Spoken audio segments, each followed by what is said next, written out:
പേരിനൊപ്പം മനസ്സ് നിറയ്ക്കാൻ കഴിയുന്നതാണ് ഓരോ വീട്ടമ്മയുടെയും വിജയം. അടുക്കളയിൽ പണിയെടുത്ത ജീവിതം അടുക്കളയിൽ ഹോമിക്കുന്ന ഒരു തലമുറ ഇപ്പോൾ ഉണ്ടെന്ന് തോന്നുന്നില്ല. അടുക്കളപ്പണി ഒരിക്കലും നമ്മുടെ പ്രൊഫഷൻ അല്ലല്ലോ, അതൊരു സൈഡിലൂടെ പൊക്കോളും. സ്വിഗ്ഗിയും സൊമാറ്റോ വന്നതുകൊണ്ട് കുറച്ചൊക്കെ ആശ്വാസം സ്ത്രീകൾക്ക് ഉണ്ടായിട്ടുണ്ട്. അതെ, ടോപ്പിക്കിന്ന് മാറിപ്പോയി. മീൻകറി ഇഷ്ടമല്ലാത്തവരായി ആരാ ഉള്ളേ? എൻ്റെ ഒരു ഫ്രണ്ട് ഉണ്ട്, അർച്ചന.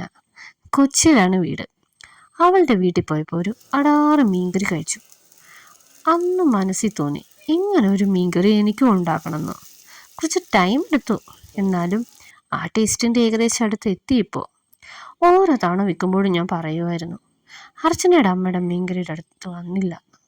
ചില കാര്യങ്ങൾ അങ്ങനെയാണല്ലോ, കുറേ ട്രൈ ചെയ്യുമ്പോഴല്ലേ ഓക്കെ ആവുള്ളൂ. ഇടയ്ക്കൊക്കെ നിങ്ങൾ നിങ്ങളുടെ ഭാര്യയോടോ അമ്മയോടോ ഒക്കെ പറയണം ഫുഡ് അടിപൊളിയായിരുന്നു എന്നൊക്കെ. വേറെ ഒന്നിനുമല്ല, അത് കേൾക്കുമ്പോൾ അവരുടെ മുഖത്തൊരു ചെറു ചിരി ഉണ്ടാവും. ആ ചിരിയിലേക്ക് നമ്മുടെ ലോകം ഒതുങ്ങിപ്പോയതായി തോന്നും. ചിലപ്പോൾ ആ ഒരു വാക്കിന് കുറച്ച് സമയത്തേക്ക് അവരെ സന്തോഷിപ്പിക്കാൻ കഴിയും. അടുക്കളയിലെ പുക പരുത്തിയ കണ്ണീരിനൊപ്പം മാച്ച് കളഞ്ഞ ഒരുപാട് അമ്മമാരുടെ സ്വപ്നം നമുക്ക് ചുറ്റുമുണ്ട്.